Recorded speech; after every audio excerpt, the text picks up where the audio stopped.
Queensland, and hello from Stanthorpe. It's a little bit chilly here, but as a Cabinet we like to get out and about and meet as many people as possible. I'm really pleased to be here with the Mayor, and my Cabinet has really enjoyed its Cabinet meeting here. Ministers are out and about with their different portfolios, meeting people, and we're here because Stanthorpe is celebrating 150 years. And tonight there'll be a community gathering where our Cabinet can pay tribute to this community and thank them for the enormous contribution that they make to our state. Whether that's in horticulture, where it's over a $300 million industry, or tourism, where the Minister tells me over $780 million over the last year, and that was in the midst of COVID. So you know what? Queenslanders got out and supported Queenslanders. So don't forget it. If you're looking for somewhere to go this winter, there's no better place than up here in Stanthorpe and the Granite Belt. Well, we've got a couple of announcements today, and the first one is in relation to our Queensland music trails. And I'm very delighted that in this budget this year we'll be announcing $20 million for over 3 years to encourage more artists to go out across regional Queensland and perform, taking the arts to the people. I'm very proud of this initiative. We've already seen some great results where Opera Queensland has been out west, taken their show, I remember the other year, out to Beef Week, and we're going to see a lot more artists putting their hands up to come out to the regions to showcase. And what a great opportunity to combine arts, culture, wine, whatever, with food experiences galore. So that's the first announcement that Minister Hinchcliffe will talk to a little bit further in the future.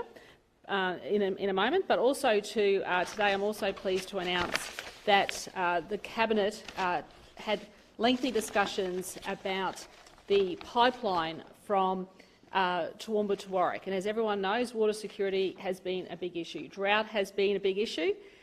Thankfully, the dams are now roughly 100%, which is fantastic news, but we've always got to look after this region. It's very, very important for our government. And we took the decision today that, yes, we are definitely moving ahead with that pipeline.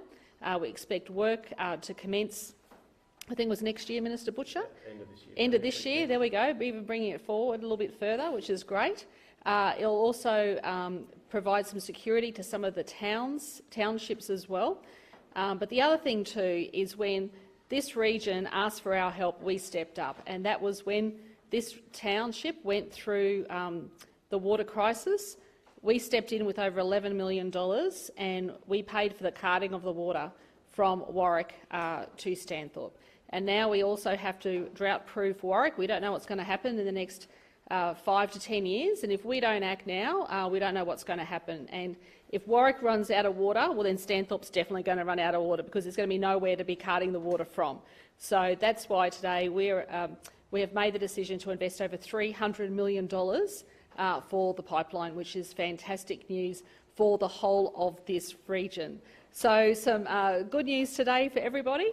Very pleased that the Cabinet's here, but also too we're investing in local roads, of course, in the hospital, extra doctors and nurses across the region. I think the Treasurer will update you with some of the figures there, which is wonderful to see.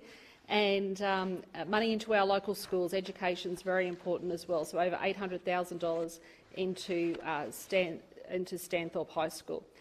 So the ministers are out and about. They'll be talking to people. I'm looking forward to hearing people's views. And once again, can I say I'm delighted to bring the Cabinet out to Stanthorpe, and we'll be taking the Cabinet to other regions across Queensland during the rest of this year.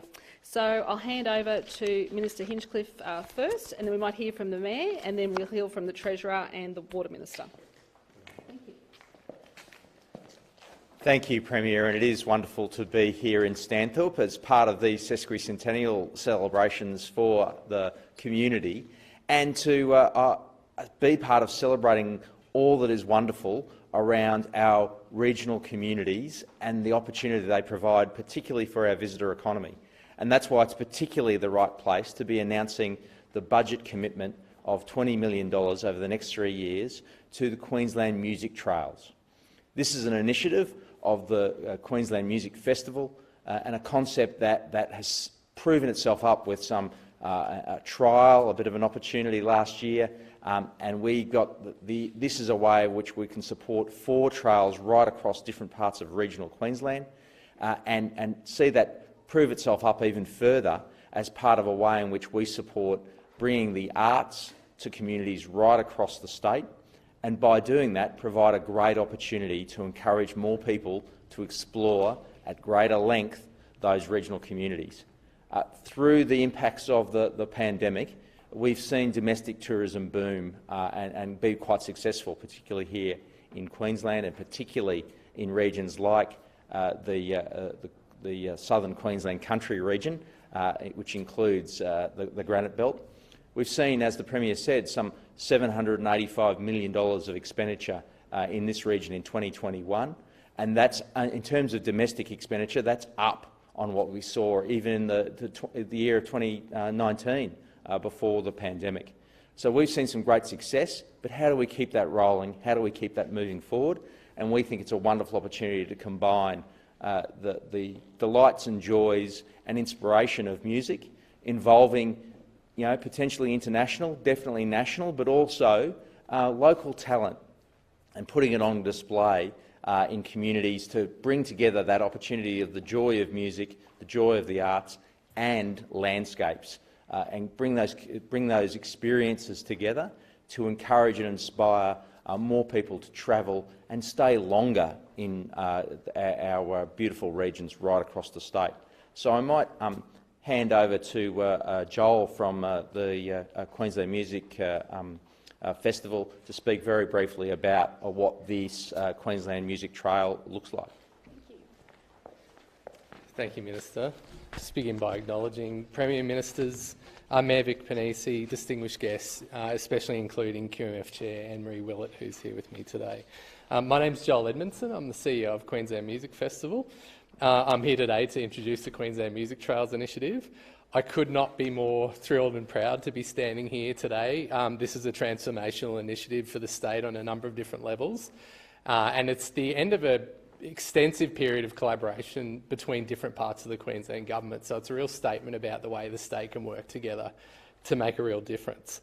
Queensland Music Trails will become a globally unique and recognised destination experience for Queensland, but I'm most thrilled by the fact that this is something that can demonstrably create social, economic and cultural value for the state. At risk of repeating anything the Minister said, I'll just cut to it. Put simply, Queensland Music Trails is about combining 2 of the world's most favourite experiences, the music festival and the road trip, to create a new type of holiday and visitation experience. But at the local level, it's so much more than that. Each event along these trails will be curated to express something of the unique character and personality of the place that they're in. And for that reason, not only the construct as a whole, but the events at the individual level will be something that are uniquely of Queensland and can't be replicated anywhere else. This is much more than artists on a stage. This is really about a movement to open the heart and the soul of our communities to the world through music, so that who we are as Queenslanders can be better known, valued and appreciated. Although we'll take a global view in our programming and be looking to program international and national artists, there'll be a focus on the arts workers and artists of this state who are the key actors in the cultural story of our state. I can't overstate their value as the key resource on which this initiative will be developed. In its first year in 2023, we'll be creating employment opportunities for 800 Queenslanders through the initiative, and we're especially focused on creating performance opportunities for talented emerging musicians in Queensland, because on the road to 2032, they're the people that we want to be iconic stars by the time we get there.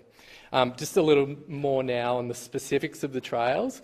Each of these trails that you see on the map is curated for a particular audience and visitor demographic in such a way that best evokes the character of the region, and that's because this initiative is about helping communicate the regional diversity and richness of Queensland. Every imaginable landscape's on offer here, with the exception of snow-capped mountains, although when I got up this morning it felt like that might be a future feature of the geography of the state.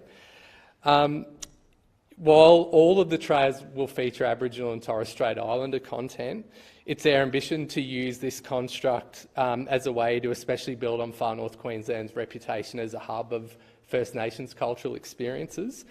In the outback, as the Premier and Minister was speaking about before, that's going to be a unique marriage of the performing arts and the stark beauty of that landscape. Family holiday makers will be treated to an array of hybrid live music experiences that also incorporate recreational activities like fishing and beachcombing and maybe even motorsports if we pull off our plan. And finally, in the southeast, our commitment is to deliver world-class contemporary music festivals that are artistically innovative but are accessible to people of all ages and backgrounds. You'll see on the map here we've listed a range of communities we're currently in dialogue with, and this seed funding gives us the ability to then continue our consultation and lock down the final locations. But that's all really on behalf of the Board of Queensland Music Festival and everyone that will be involved in delivering this initiative. Thanks so much for the Queensland opportunity to put music centre stage of the story of this great state. Thank you.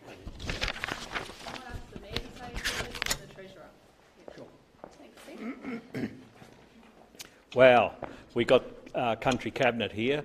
I was blown off my feet when the Premier rang me a couple of weeks ago and said, we're coming. I invited her 3 or 4 months ago to be part of the 150 celebrations that we have here. And when she did ring up, I almost fell off the chair. But it's great to have you here, Premier. It's been wonderful. You know, it's all about relationships and promoting what we do and how we go about it, and not really to say, how can you fix this? You know, to me, we're in it together, and it's been wonderful having all of the Cabinet here to have those discussions about our futures and where we might be going. The announcement in relation to the pipeline, thank you, Premier.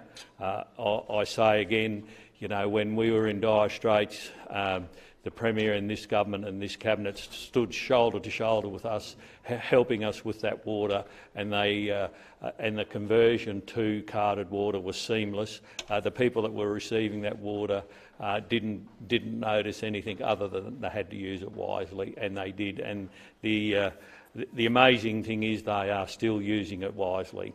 They are still using less than the quota of the current restrictions that we're on, and we've been on permanent restrictions for a long time. So to resolve these issues is a conversation that we're having and will continue to have with the state government, and the announcement to build the pipeline. You know, my only fear about the whole project was the affordability to our ratepayers, and that's been my concerns, and I understand that the government is having a serious look on how we can make it affordable for everyone, and I appreciate that. I truly do. We're only a very small council. We have 22,000 ratepayers, so our ability to fund infrastructure projects like that is limited, you know, I welcome that announcement. In relation to the music trail, you know, one of my dreams is to develop precincts throughout the region. We have one in Stanthorpe, we're here on the Granite Belt, but the one in Stanthorpe we have a beautiful art gallery, and to develop that precinct outside the art gallery, the next stage is to introduce music to that precinct. And we're talking about how we might do that in our planning scheme. We're going through a town planning scheme review at the moment, and you know, there's a push from the community. They'd like to have it there, and we'll consider how we can do it, you know, very tastefully in that precinct and other precincts throughout Southern Downs as we go along. Obviously, music is in my blood, and wine is in my blood, and you know, we come from the perfect climate to enjoy all of those things, and I look forward to how we can roll that out over time for people to come and enjoy what I take for granted every day.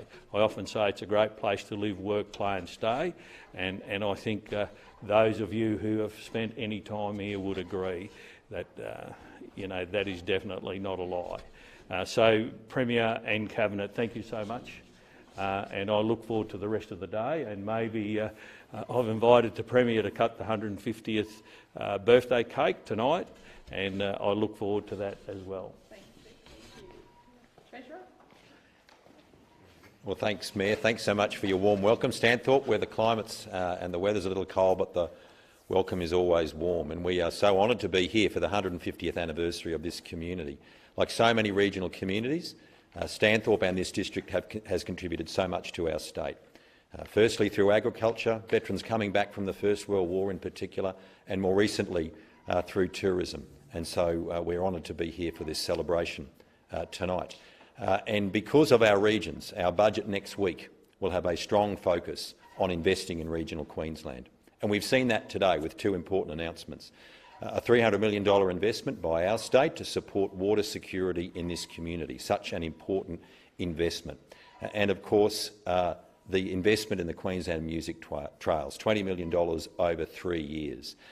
The reason we're investing in regional Queensland is because over the last 2 years, regional Queensland has been an absolutely outstanding success story for Queensland. When our borders were closed, the people of our state looked inside. They looked inland and they came to beautiful places like Stanthorpe and other parts of the state to visit. When the borders were opened, tourists from southern states came up the New England Highway to experience what communities like the Granite Belt had to offer. And now we're investing in Queensland Music Trails. Queensland Music Trails are what you get when you wrap a road trip around a wonderful music festival, and we'll be delivering those across Queensland. Good food, good company, great craft beer, wonderful wines. What more could you ask for? And what a better way, there is no better way, to see Queensland, to see regional Queensland in particular, and to see amazing communities like Stanthorpe and the Granite Belt.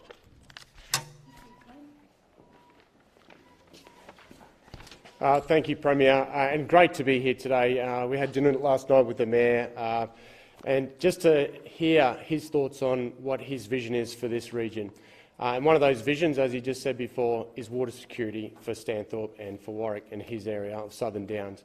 Great announcement today from the Premier, $300 million for this project moving forward.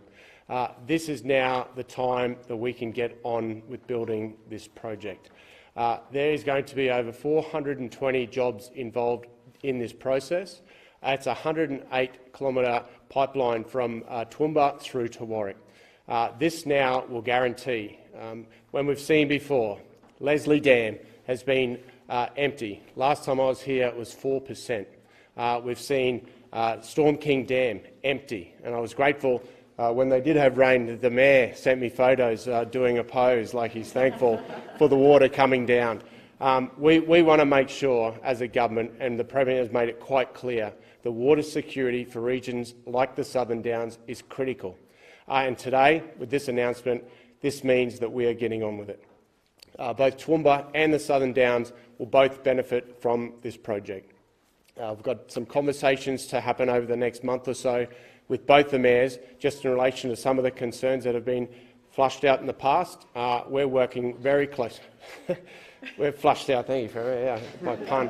We're working very closely, and I'll be working very closely with both mayors to make sure that this project is exactly what they're looking for and exactly what the state is intending to do with water security for regional Queensland. So it's great to be here with our Cabinet today. We've been out and about, and particularly seeing the dams full, which is an absolute blessing, and it looks amazing, the countryside. But we're not just doing it for now, we're doing it for the future, and that's what this $300 million investment in this project is going to do. Thank you.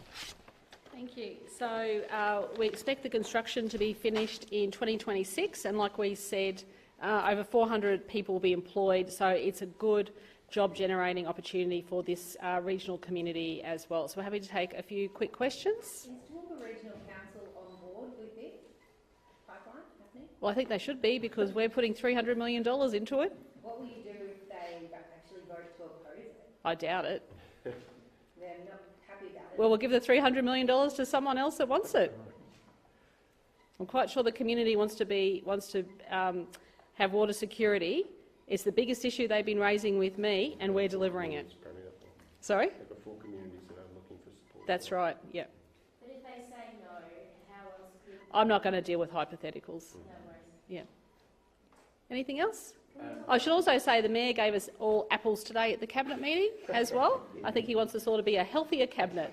With the electricity short supply at the moment, what caused last night's problem and why is Queensland having this I might get the Energy Minister to talk a little bit more about that, because he's been involved with detailed discussions with his counterparts.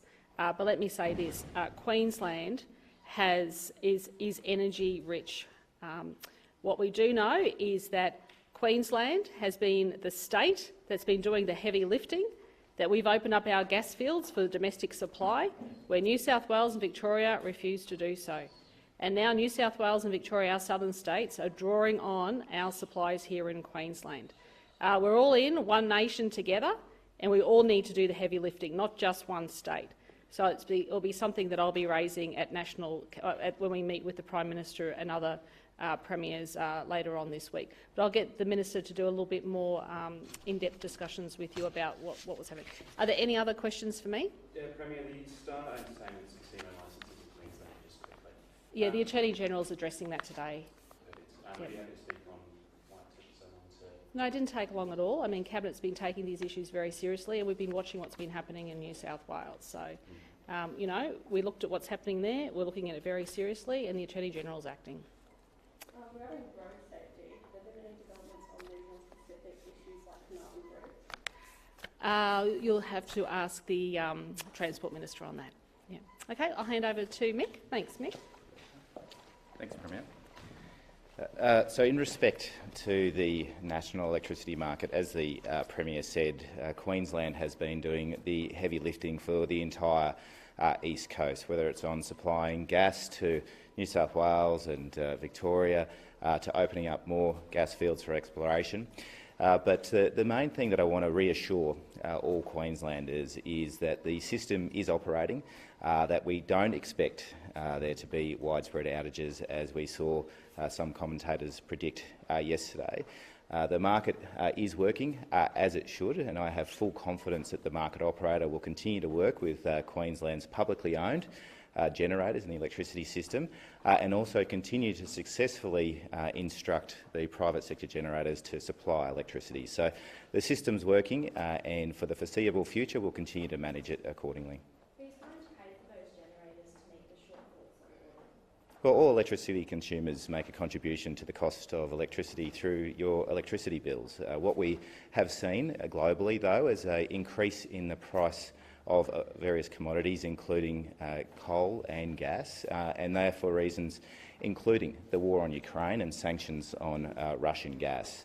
And so what we've been doing here in Queensland is developing our energy independence. And to detach ourselves from those global price hikes, this government has invested significantly in new renewable energy and storage projects. There has been over 50 large-scale renewable energy projects creating nearly 8,000 jobs and $11 billion worth of investment. We'll continue to invest in renewable energy because Queenslanders know that it's the cheapest source of electricity. Of course, the Treasurer announced just last week that this year's budget will include funding to accelerate work on the Barumba pumped hydro scheme and look further afield across Queensland for another pumped hydro. So continued investment by this government on renewable energy and storage will continue to put downward pressure on prices. Which power stations are offline for maintenance? So there are 4 publicly owned units that are offline, and there are about the same in the private sector as well. So just to be really clear, members of the community are aware of the outages at Callide C4 caused by an explosion last year. Callide Unit B2 is offline for some maintenance, and we also have the Swanbank E gas plant that's not operational at the moment, and one of our hydros up in North Queensland is out of operation. So out of 107 units of generating capacity across the state, there are 5 publicly owned units out, and there are 4 privately owned units out. But the key message is there is adequate supply for tonight. Queenslanders have always been responsible in their energy use, and we're continuing to manage the situation accordingly. Do you expect Swanbank will be online? Swanbank is due to be online in September 2022. Is it showing that aging coal-fired assets just aren't reliable anymore?